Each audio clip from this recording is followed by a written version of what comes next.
나태주 시인의 시집 꽃을 보듯 너를 본다라는 시집에 나오는 들꽃 이의 시입니다. 이 시를 보면 사람과의 관계와 이름에 대한 내용들이 나옵니다. 이름을 알고 나면 이웃이 되고, 색깔을 알고 나면 친구가 되고, 모양까지 알게 되면 연인이 된다. 이것은 비밀. 이 시는 사람과의 관계성에 대한 내용을 담고 있습니다.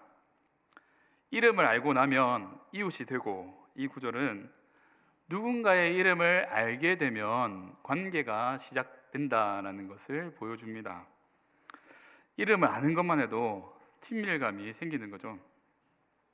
서로를 인식하는 이름을 알게 되면 친밀감이 생긴다는 겁니다. 우리 식당에서 음식을 먹을 때 이 음식의 이름을 알고 먹는 것과 모르고 먹는 것은 큰 차이가 있습니다. 알고 먹으면 이 음식에 대한 친밀감이 더 생기는 거죠. 왜냐하면 이름을 아는 것이 관계 형성의 첫 단계이기 때문입니다. 우리는 계속해서 오전 예배 때 하나님의 이름, 신명에 대해서 살펴보고 있습니다. 엘로힘, 엘샤다이, 여호와를 살펴보았습니다. 우리가 하나님의 이름을 아는 것, 그것은 우리에게 큰 유익이 됩니다. 이름을 알 때 관계성이 생기는 것처럼 하나님의 이름을 아는 것은 하나님과의 관계를 맺는 것과 같기 때문입니다. 근데 우리는 쉽게 하나님을 접할 수 있습니다. 그런데 쉽게는 알 수 없습니다. 왜냐하면 하나님은 우리의 인식의 테두리를 초월해서 계시는 분이시기 때문에 우리는 하나님의 이름을 쉽게 알 수가 없습니다. 그런데 다양한 하나님의 이름을 알면 알수록 우리는 하나님과의 관계가 더욱더 깊어지는 것을 발견할 수가 있습니다. 하나님께서는 자신을 계시하셔서 자신의 이름을 알려주십니다. 근데 이 이름은 우리의 능력으로는 결코 발견할 수가 없습니다. 이것이 하나님의 이름입니다. 하나님의 이름을 알고 하나님의 이름을 거룩히 여기는 것, 이것은 하나님께서 우리에게 계시해 주신 증거가 됩니다. 나아가 우리가 하나님의 이름을 부르는 이 행동은 하나님의 초월성을 인정하고 하나님을 경외하는 것입니다. 그래서 하나님의 이름을 고백하는 것, 이것은 내가 하나님을 향한 신앙 고백과도 같습니다. 따라서 어떤 하나님의 이름을 부르는가에 따라서 하나님의 이름이 계속해서 바뀌어지게 됩니다. 오늘은 여호와 체바오트, 만군의 하나님을 한번 살펴보려고 합니다. 만군의 하나님의 이름을 함께 살펴보고 또 우리는 이 하나님의 이름을 어떻게 대해야 되는지 삶의 태도를 살펴보겠습니다. 그리고 마지막으로는 하나님의 이름과 예수 그리스도의 관계성에 대해서 설명을 드리겠습니다. 첫 번째로 여호와 체바오트, 만군의 하나님은 온 우주의 하나님이십니다. 계속해서 우리는 하나님의 이름을 살펴보았습니다. 혹시 이름 다 기억하십니까? 엘로힘, 어떤 의미입니까? 엘은 단수이지만 엘로힘은 복수입니다. 만물의 근원이시면서 온 우주의 창조주 하나님을 엘로힘이라고 부릅니다. 엘샤다이는 어떤 하나님입니까? 전능하신 하나님이죠. 무한하시고 영이신 하나님으로 우리는 이해할 수가 있습니다. 여호와는 어떤 하나님이십니까? 죄인인 우리를 구원해 주시는 구원자 하나님으로 우리는 여호와라고 부릅니다. 이제는 여호와 체바오트, 만군의 하나님을 한번 살펴보려고 합니다. 여호와 체바오트, 이 체바오트는 복수입니다. 원형은 차바라고 읽습니다. 차바라는 이 단어를 살펴보면 큰 군대, 무리, 전쟁 같은 의미를 가지고 있습니다. 성경을 막 찾아보면 한 487번 정도 등장합니다. 단수형도 복수형의 의미를 가지고 있죠. 근데 복수형인 체바오트는 군대, 집단의 의미가 더 강합니다. 복수형으로는 한 255번 정도 사용되는데 여호와 체바오트라고 하면 하나님의 주권, 절대적인 주권과 능력을 강조하는 이름입니다.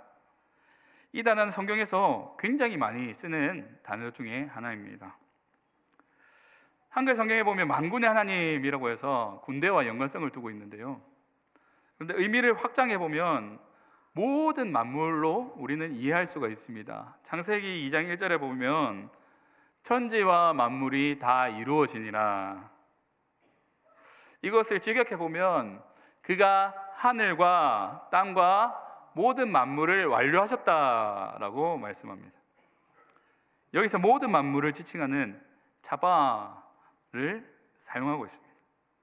하나님께서는 천지와 모든 만물을 만드셨다라고 말씀하시는데 이 만물의 주인이 하나님이시라는 겁니다. 일반적으로 차바라는 단어는 군대와 연관지어 씁니다. 하지만 군대에 한정되지 않고 확장해서 우리는 이해할 수가 있습니다. 여호와 체바오트, 만군의 하나님이다 라고 할 때 군대에서만 한정되지 않는다라고 말씀드렸습니다. 그러면 범위는 어떨까요? 범위는 모든 만물과 영적인 세계를 다스리시는 전능하신 하나님으로 우리는 이해할 수가 있습니다. 다윗은 본문 1절에서 2절에 이렇게 고백합니다. 다 같이 한번 읽어보겠습니다. 땅과 거기에 충만한 것과 세계와 그 가운데 사는 자들은 다 여호와의 것이로다. 여호와께서 그 터를 바다 위에 세우시며 강들 위에 건설하셨도다. 아멘. 본문은 다윗의 시입니다. 1절에 보면 마지막에 다 여호와의 것이다 라고 나와 있는데요, 다윗은 히브리 원어에 보면 처음에 선언합니다. 다 여호와의 것입니다. 그러면서 이후에 여호와의 것에 대한 범위를 설명하고 있습니다. 모든 것이 하나님의 것이다 선언하면서 땅과 거기에 충만한 것과 세계와 그 가운데 사는 자들 전부가 여호와의 것이다 라고 선언하고 있습니다. 모든 것들이 하나님의 것이다 라고 했을 때 그 전제는 창조주 하나님의 이름입니다. 하나님께서 모든 만물과 우주를 만드셨다면 그 안에는 하나님의 속성이 담겨 있습니다. 만물은 하나님이 될 수 없죠. 그런데 모든 만물 가운데는 하나님의 속성이 담겨 있습니다. 저희 아이들을 지나가다 보시면 저를 아시는 분들은 누가 봐도 쟤는 제 아들이다라고 깨닫습니다. 그죠? 왜냐하면 부모로서의 저의 유전적 속성이 아이들에게 전해졌기 때문입니다. 그런 것처럼 만물을 통해서 우리는 하나님의 속성을 발견할 수가 있습니다. 근데 한계점이 있습니다. 전부 알 수 없다는 거죠. 어렴풋이 무엇인가 하나님이라는 건 알겠는데 이것이 하나님의 속성인지, 또 모든 것을 우리가 다 알 수가 없습니다. 한계성이죠. 만물 역시 우리가 전부 경험해 보지 못했습니다. 우리의 주변에 있는 것들만 조금씩 파악할 뿐이죠. 내가 경험하는 것 전부를 아는 것이 아니라 그 경험의 일부만 우리가 알 수 있다는 겁니다. 그래서 하나님께서 알려주시는 그것만큼 우리는 하나님을 알아갈 수밖에 없는 거죠. 처바우트, 만물의 범위를 살펴보면 이 세계뿐만 아니라 영적인 세계도 포함되는 것을 알 수 있습니다. 시편 103편 20절에서 21절에 보시면 능력이 있어 여호와의 말씀을 행하며 그의 말씀의 소리를 듣는 여호와의 천사들이여 여호와를 송축하라. 그에게 수종들며 그의 뜻을 행하는 모든 천군이여 여호와를 송축하라. 영적인 세계 포함한 모든 존재가 하나님의 통치 아래에 있습니다. 심지어 하나님의 대적자라고 할 수 있는 사탄조차도 하나님의 통치 아래에 있습니다. 욥기에 보면 하나님의 허락 없이는 사탄이 움직일 수가 없다는 거죠. 그렇다고 사탄이 하나님의 통치 아래에 있다고 해서 하나님이 악을 만드셨느냐? 그렇지는 않습니다. 단지 악을 일시적으로 허용하셨습니다. 그리고 욥기 38장에서 40장에 보시면 하나님께서 천지 만물을 주관하시는 분임을 기록하고 있습니다. 폭풍 가운데 욥에게 말씀하십니다. 그리고 우주와 자연에 대한 그 지식을 하나님의 지혜와 능력으로 드러나십니다. 땅에 기초를 놓으실 뿐만 아니라 자연의 모든 현상이 하나님의 의지와 계획 아래에 있음을 성경에서는 기록하고 있습니다. 자연을 다스리시는 그 하나님께서는 인류 역사 역시 다스리십니다. 다니엘서 7장에서 8장을 보시면 하나님께서 인간 역사에 대해서 개입하셔서 주권적으로 역사하시는 그 장면들이 나옵니다.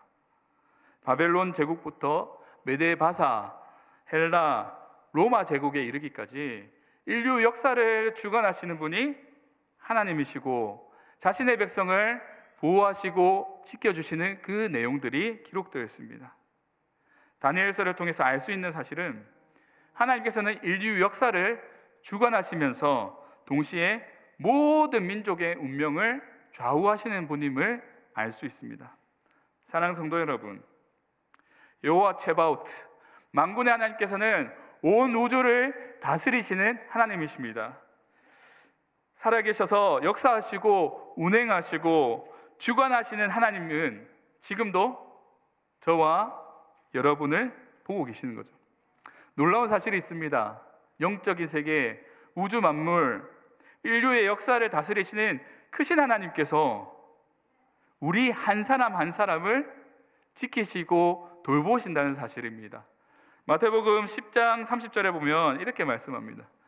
너희에게는 머리털까지 다 세신 바 되었나니 한 사람 한 사람의 털의 개수까지도 아신다는 거예요.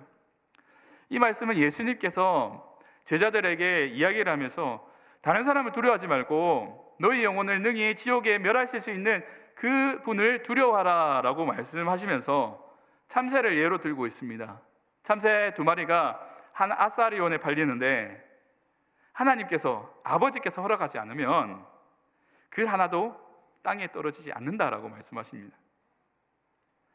영적인 세계뿐만 아니라 모든 만물, 우주를 다스리신 그 하나님께서 작고 보잘것없는 생명체 하나까지 세심하게 살피시는 그 모습, 하나님의 허락 없이는 어떤 일도 일어나지 않습니다. 우주의 주권자 되신 하나님께서는 우리의 아버지 되십니다. 그 하나님께서는 아주 작은 세밀한 것까지 보시는 하나님이십니다. 그래서 우리는 여호와 체바오트, 만군의 하나님을 우리의 아버지로 모시고 사는 하나님의 자녀입니다. 세상에 어떤 것도 나를 해할 수가 없습니다. 누구도, 무엇도, 어떤 것도 나를, 하나님의 자녀인 우리를 끌어내릴 수가 없다는 거죠. 우리의 아버지께서는 우주의 하나님이시기 때문입니다. 하나님의 크신 계획 가운데 세밀하게 우리를 인도하시고 보호하시는 하나님을 신뢰하며 사시는 저와 여러분 되시기를 주님의 이름으로 축복합니다. 두 번째로 여호와 체바오트, 만군의 하나님은 전능하신 하나님이십니다. 호랑이 지휘관이 이끄는 양 부대가 있습니다. 그리고 양 지휘관이 이끄는 호랑이 부대가 있습니다. 이 두 부대가 싸우면 누가 이길까요? 실제로 붙어보지 않아서 모르겠습니다. 그렇지만 호랑이 지휘관이 이끄는 양 부대가 이길 것으로 저는 확신합니다. 왜냐하면 지휘관의 영향력, 리더십이 이 약한 병사를 강하게 만들기 때문입니다. 지상의 모든 군대를 통솔하시는 최고의 사령관은 여호와 체바오트, 만군의 하나님이십니다. 만군의 하나님께서는 단순히 군사적인 의미를 넘어서 온 우주를 다스리시고 우주의 힘을 가지고 계신 분이십니다. 시편 24편 10절의 말씀인데요. 영광의 왕이 누구시냐? 만군의 여호와께서 곧 영광의 왕이시로다. 하나님께서는 그저 힘센 분이 아니십니다. 영광과 존귀를 받으시기에 합당하신 분이십니다. 영광과 존귀는 보통 같이 붙여서 사용합니다. 영광은 어떤 의미일까요? 한마디로 표현하면 하나님의 모든 속성이 완전하게 이루어지는 상태를 영광이다라고 부릅니다. 하나님께서 자신의 속성을 만방에 드러나게 될 때 스스로 영광되신 분이십니다. 그리고 영광 받으시는 분이십니다. 존귀 역시 지위나 신분이 높고 귀하다라는 의미를 가지고 있습니다. 우리가 가끔씩 모임을 할 때 가장 어른이 찾아오면 어떻습니까? 다 같이 일어나서 인사를 하죠. 그러면서 그 어른을 상석으로 모십니다. 이것이 종교입니다. 하나님께서는 가장 존귀하신 분이십니다. 모든 피조물보다 뛰어나시고 누구와도 어떤 것도 비교할 수 없이 높으신 분이 하나님이십니다. 영광과 존귀가 드러나는 최초의 사건은 하나님께서 창조하신 그 사건이었습니다. 창조의 사건은 하나님의 속성이 만방에 드러나는 사건입니다. 자연 만물 가운데 하나님의 속성이 담겨 있습니다. 그리고 저와 여러분 가운데 하나님의 형상이 들어 있습니다. 하나님의 영광은 만물 가운데 가득합니다. 자연과 우주와 하나님을 비교해 봤을 때 어떤 것이 높습니까? 비교조차 할 수 없는 거죠. 하나님은 만물 위에 계신 분이시고 뛰어나신 분이시고 만물을 통치하시는 분이십니다. 그래서 하나님은 영광과 존귀하신 분이십니다. 만군의 하나님, 이 단어가 언제 처음 등장할까요? 사무엘상 1장 3절에 등장합니다. 다 같이 한번 읽어보겠습니다. 시작.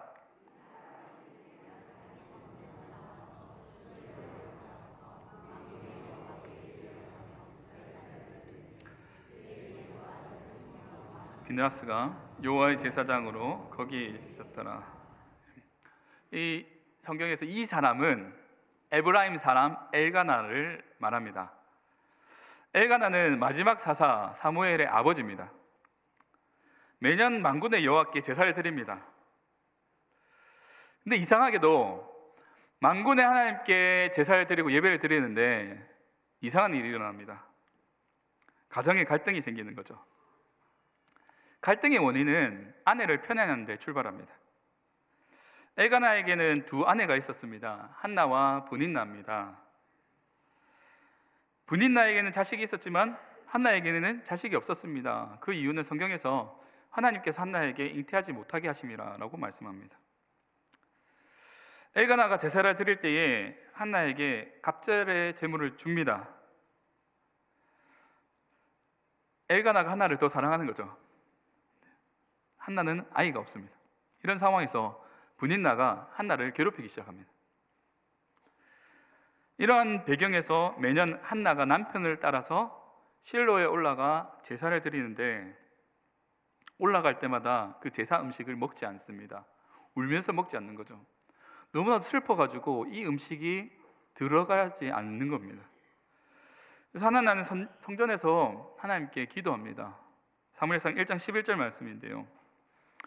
소원하여 이르되 만군의 여호와여, 만일 주의 여종의 고통을 돌보시고 나를 기억하사 주의 여종을 잊지 아니하시고 주의 여종에게 아들을 주시면 내가 그의 평생에 그를 여호와께 드리고 삭도를 그의 머리에 대지 아니하겠나이다. 앞서 엘가나가 드리는 대상, 그리고 한나가 기도하는 대상, 동일하게 여호와 체바오트, 만군의 하나님입니다.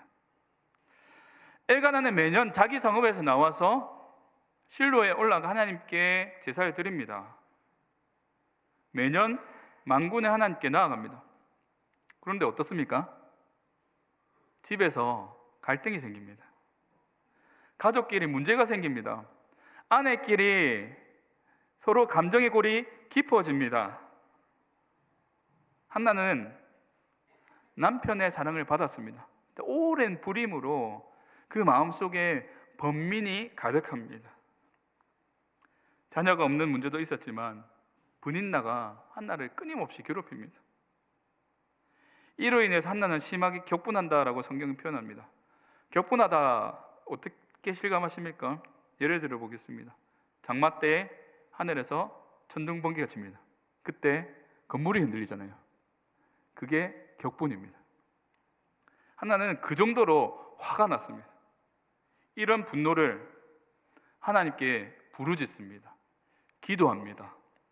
만군의 여호와여, 만일 주의 여종의 고통을 들으시고 나를 기억하사 주의 여종을 잊지 마옵소서. 가슴을 찢어지도록 부르짖습니다. 이 여인의 마음은 누구도 알지 못합니다.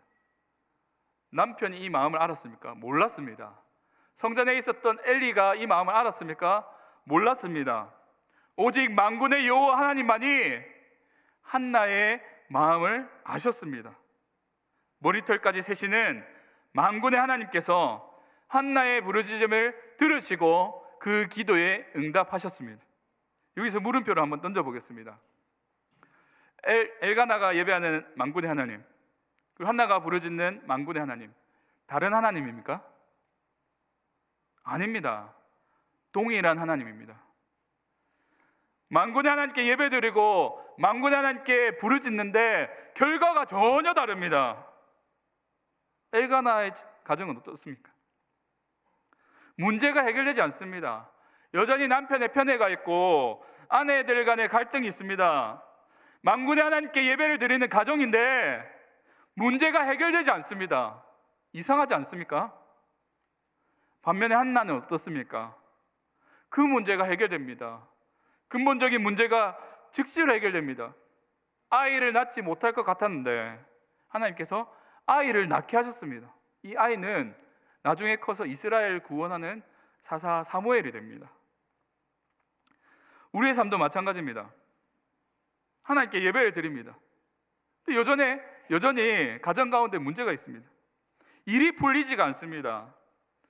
하나님을 믿는다는 신앙이 있지만 여전히 상황이 바뀌지 않습니다. 문제가 끊임없이 나를 괴롭힙니다. 왜 그렇습니까? 우리는 시편 말씀을 통해서 이 해답을 찾을 수가 있습니다. 24편 3절에서 6절 말씀을 다 같이 한번 읽어보겠습니다. 여호와의 산에 오를 자가 누구며 그의 거룩한 곳에 설 자가 누구인가?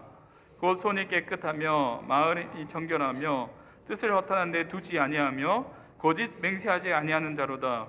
그는 여호와께 복을 받고 구원의 하나님께 의를 얻으리니 이는 여호와를 찾는 족속이요 야곱의 하나님의 얼굴을 구하는 자로다. 아멘. 사랑하는 성도 여러분, 여호와의 산에 올라가셔야 합니다. 여호와의 산에 올라간다는 것은 내가 하나님의 편에 서겠습니다라는 신앙의 결단입니다. 우리가 만군의 하나님 편에 서 있어야 합니다.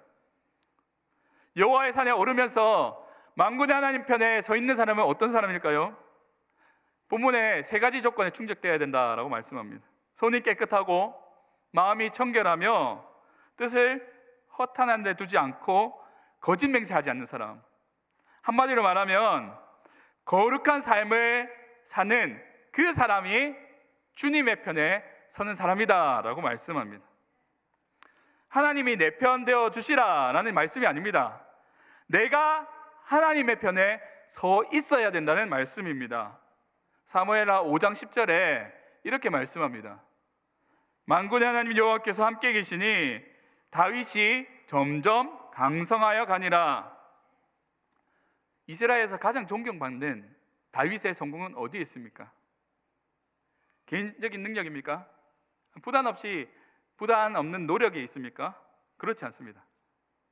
만군의 여호와의 편에 서 있었기 때문에 가능한 일입니다. 하나님의 편에 서 있는다는 이것은 무엇일까요? 하나님의 말씀의 기준으로 사는 겁니다. 다른 생각들이 서로 부딪힐 때 잠시 내 생각을 내려놓고 하나님의 말씀을 펼쳐서 하나님의 지혜를 구하는 것입니다. 세상의 가치와 나의 생각과 성경 말씀이 부딪힐 때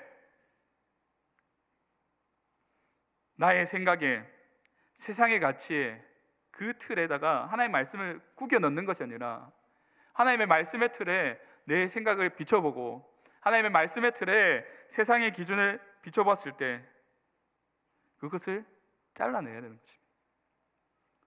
하나님의 말씀의 틀에 나의 모든 것을 맞춰봐야 되는 겁니다.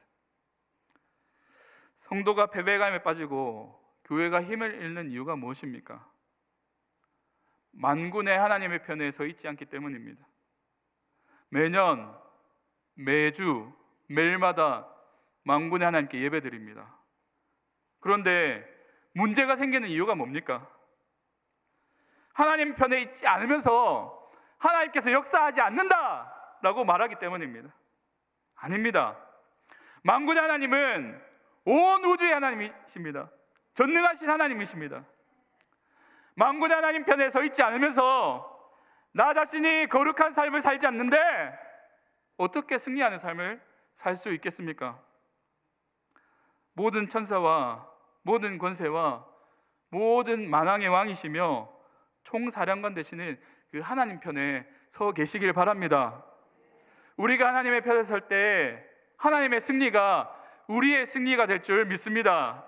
세상 살면서 상황에서 환경에서 문제에서 그것들에게 비굴하게 굴며 살지 마시기 바랍니다. 내가 하나님 만군의 하나님 편에 서 있으면 만물의 주관자 되시며 우주의 창조자 되신 그 하나님께서 나에게 승리의 삶을 주십니다. 하나님과 함께 승리를 누리시며 사시는 저와 여러분 되시기를 주님의 이름으로 축복합니다. 마지막 세 번째로 여호와 체바오트, 만군의 하나님은 구원의 하나님이십니다. 하나님의 전능하심은 자신의 백성들을 구원하는 데 목적이 있습니다. 대표적으로 출애굽 사건을 예로 들 수가 있는데요. 애굽에서 10가지 재앙은 누구도 흉내낼 수 없는 하나님의 전능성이 드러나는 사건입니다. 우리 이스라엘 백성들이 출애굽해서 홍해 바다를 건널 때도 하나님의 전능성이 드러나는 대표적인 사건입니다. 전능하신 하나님께서는 자신의 능력으로 자신의 백성들을 구원하셨습니다. 근데 이 전능성, 하나님의 전능성은 이스라엘 전체를 대표할 뿐만 아니라 한 개인에게도 적용될 수가 있습니다. 사무엘상 17장에 보면 이스라엘과 블레셋 간의 전쟁이 있었습니다.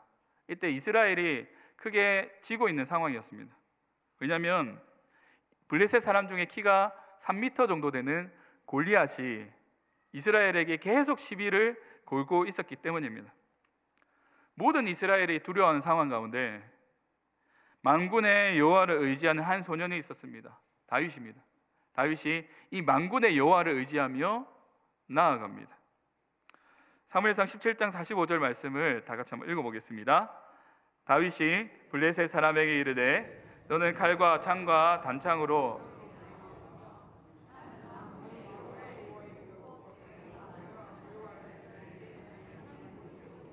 내게 나아오느라. 아멘. 만군의 여호와 하나님께서 이스라엘을 두려워하는 그 상황 가운데 한 소년을 보내셨습니다. 물매에 돌을 넣어 골리앗을 물리치셨습니다. 하나님의 전능성이 드러나는 순간이죠. 만군의 여호와를 믿고 의지하는 한 사람을 통해서 하나님께서는 이스라엘 전체를 구원케 하셨습니다. 만군의 하나님이 구원의 왕이시다라는 것이 증명되는 사건이죠. 신약에서도 예수님 역시 만군의 하나님이시라고 볼 수가 있습니다. 만군이라고 할 때 두 가지 주제가 있다고 말씀드렸습니다. 군대와 창조 사건입니다. 사도 요한은 창조적인 관점에서 예수님을 만군의 하나님으로 고백하고 있습니다. 요한복음 1장 3절인데요. 만물이 그로 말미암아 지은 바 되었으니 지은 것이 하나도 그가 없이는 된 것이 없느니라. 태초에 말씀이 계셨는데 이 말씀이 하나님과 함께 계셨다라고 증언합니다. 만물이 말씀으로 말미암아 지은 바 되었다라고 요한이 증언하고 있습니다. 말씀이 육신이 되어서 이 땅에 오신 분이 바로 예수 그리스도십니다. 삼위 하나님께서 천지를 창조하셨고 제2위격 되시는 예수님께서 그 창조 사역에 동참하셨습니다. 사도 바울 역시 예수님이 천지 창조를 만드셨다, 천지 창조를 하셨다라는 것을 골로새서를 통해서 증언하고 있는데요. 만물이 예수님에 의해 예수님을 통하여 예수님을 위하여 지어졌다라고 증언합니다. 사도들뿐만 아니라 예수님 자신이 만군의 하나님임을 선언하셨습니다. 마태복음 28장 18절 말씀인데요. 예수께서 나와 말씀하여 이르시되 하늘과 땅의 모든 권세를 내게 주셨으니, 예수님께서 하늘과 땅의 모든 권세를 가지고 계신다라는 말씀이죠. 앞에 17절 말씀에는 예수님을 경배하는 사람도 있었고 아직도 예수님을 의심하는 사람도 있었다라고 말하면서 그 다음에 말씀하신 내용입니다. 하늘과 땅의 권세를 내게 주셨다. 내가 창조의 전능성을 가진 만군의 하나님이다라고 말씀하시는 거죠. 사도들이 예수님을 만군의 하나님으로 증언합니다. 예수님 역시 스스로를 만군의 하나님이다라고 선언하고 계십니다. 그리고 예수님의 사역들을 보면 만군의 하나님의 사역들이 많이 보여주고 있습니다. 병마와 싸우는 자신의 백성들을 낫게 하셨죠. 바람과 파도 속에서 두려움에 떨고 있는 제자들에게 안심을 주시면서 폭풍을 잠잠케 하셨습니다. 귀신의 지배하에 어쩔 줄 몰라서 떨고 있는 이들을 위해서 자유하게 하셨습니다. 계시록 19장에서 20장에 보시면 예수 그리스도께서는 하늘들의 군대를 동원하셔서 하나님의 대적인 사탄을 물리치시는 전쟁 장면이 나옵니다. 계시록의 환상 가운데 예수님께서 만군의 하나님이심을 보여주셨습니다. 예수님의 모든 사역은 만군의 하나님의 사역입니다. 그리고 자신의 백성을 구원하는 구원자 왕되심의 사역입니다. 사랑하는 성도 여러분, 만군의 하나님께서는 구원의 하나님이 되십니다. 하나님께서는 이스라엘의 총사령관이 되어주셔서 대적들을 물리치시고 자신의 백성을 구원하셨습니다. 이스라엘 백성들은 구원자 되시는 그 만군의 하나님을 찬양하고 있습니다. 다 같이 시편 24편 7절에서 10절 말씀을 다 같이 한번 읽어보겠습니다. 문들아 너희 머리를 들지어다. 영원한 문들아 들릴지어다. 영광의 왕이 들어가시리로다. 영광의 왕이 누구시냐? 강하고 능한 여호와시요 전쟁에 능한 여호와시로다. 문들아 너희 머리를 들지어다. 영원한 문들아 들릴지어다. 영광의 왕이 들어가시리로다. 영광의 왕이 누구시냐? 만군의 여호와께서 곧 영광의 왕이시로다. 아멘. 구약의 하나님은 어떻습니까? 만군의 하나님으로서 자기 백성들을 대신하여 싸우신 하나님이십니다. 신약의 하나님은 어떻습니까? 예수님이 이 땅에 오셔서 만군의 하나님으로서 자신의 백성을 죄와 사망에서 이기셨습니다. 근데 주님 없이는 우리는 이 세상에서 전쟁에서 이길 수가 없습니다. 로마서 9장 29절의 말씀인데요. 또한 이사야가 미리 말한 바 만일 만군의 주께서 우리에게 씨를 남겨두지 아니하셨다면 우리가 소돔과 같이 되고 고모라와 같았으리로다 함과 같으니라. 예수님께서 만군의 주가 되어주시는 거죠. 우리가 이 땅에 살면서 홀로 싸우도록 내버려 두지 않으셨습니다. 우리의 총사령관 되시는 그 예수님께서 우리와 함께 하시면서 우리 앞장서셔서 전쟁을 치르시고 승리하셨습니다. 그리스도의 영이신 성령께서 우리 안에 계시면서 매일매일 삶 속에 직면하는 모든 어려움과 도전들 앞에서 만군의 하나님을 신뢰하며 의지하게 하셨습니다. 다윗과 같이 만군의 주님을 믿고 의지하며 사시기를 바랍니다. 우리의 삶 가운데 만나는 골리앗과 같은 문제들이 있습니다. 그런데 그 문제들 앞에 바라보지 마시고 우리와 함께 하시는 만군의 하나님을 바라보시기를 바랍니다. 예수님께서는 우리의 구원자로, 보호자로, 인도자로 함께 오셨습니다. 우리 각자 삶 가운데 구원의 길을 인도하시는 만군의 주 되시는 예수님을 신뢰하시길 바랍니다. 그분의 능력을 의지하며 살아갈 때 주님께서는 우리 마음에 평강의 왕으로, 영광의 왕으로 좌정하십니다. 만왕의 왕 되신 주님께서 우리 대신 싸움을 싸우시면서 우리를 승리의 길로 이끌어 주십니다. 만왕의 왕이시면서 구원의 주님 되시는 예수님을 끝까지 의지하며 살아가시는 저와 여러분 되시기를 주님의 이름으로 축복합니다. 여호와 체바오트, 만군의 하나님, 이 하나님은 온 우주를 다스리신 하나님이십니다. 전능하신 하나님이시고 우리를 구원해 주시는 구원의 왕이십니다. 그 만군의 하나님이 저와 여러분의 하나님이십니다.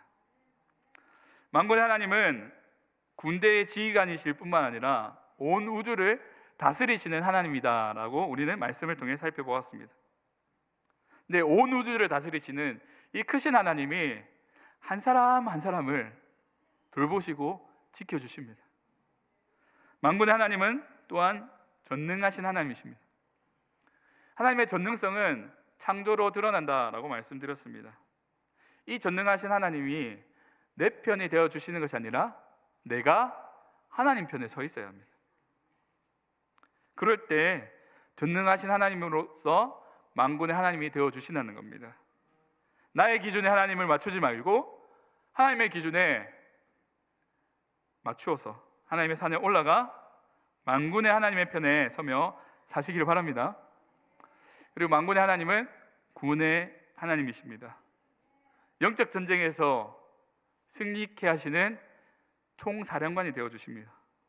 신약시대의 메시아로 오신 예수님께서는 역시 만군의 주님으로서 하늘과 땅의 권세를 가지셨습니다. 사도들이 증명하셨고 스스로 선언하셨고 예수님의 사역 가운데 우리는 만군의 하나님을 경험할 수가 있습니다. 그 만군의 주 되신 예수님께서는 저와 여러분을 구원하셨습니다. 그렇다면 우리는 만군의 하나님을 신뢰하며 살아야 합니다. 조금의 의심도 없이 하나님의 무한한 능력과 신실하심을 매 순간 의지하며 살아야 합니다. 세상 가운데 영적인 전투에서 주님의 능력을 의지하며 담대히 나아갑시다.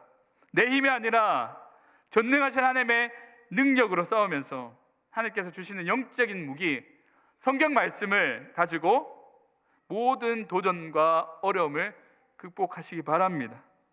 모든 상황 가운데 우리와 함께 하시는 만군의 하나님을 기억하시기 바랍니다. 기쁠 때나 어려움의 때나 승리의 순간이나 실패의 순간에도 변함없이 우리 곁에 계시고 우리를 지키시고 인도하시는 그 하나님의 초월성, 전능성, 그 구원자 하나님을 입술로 고백하며 사시는 저와 여러분이 되기를 바랍니다. 결국 승리는 어디 있습니까? 내 능력과 내 경험에 있습니까? 그렇지 않습니다. 만군의 하나님께 달려 있습니다. 만군의 하나님께서는 우리의 과거, 현재, 미래의 모든 전쟁에서 승리를 보장케 하시는 전능하신 하나님이십니다. 여호와 체바오트, 만군의 하나님께서 나와 함께 하십니다. 여호와 체바오트, 만군의 하나님께서 여러분과 함께 동행하십니다. 여호와 체바오트, 만군의 하나님께서 우리를 위해서 승리하십니다. 이런 믿음의 확신으로 두려움을 떨치시고 늘 승리하며 살아가시는 저와 여러분 되시기를 주님의 이름으로 축복합니다.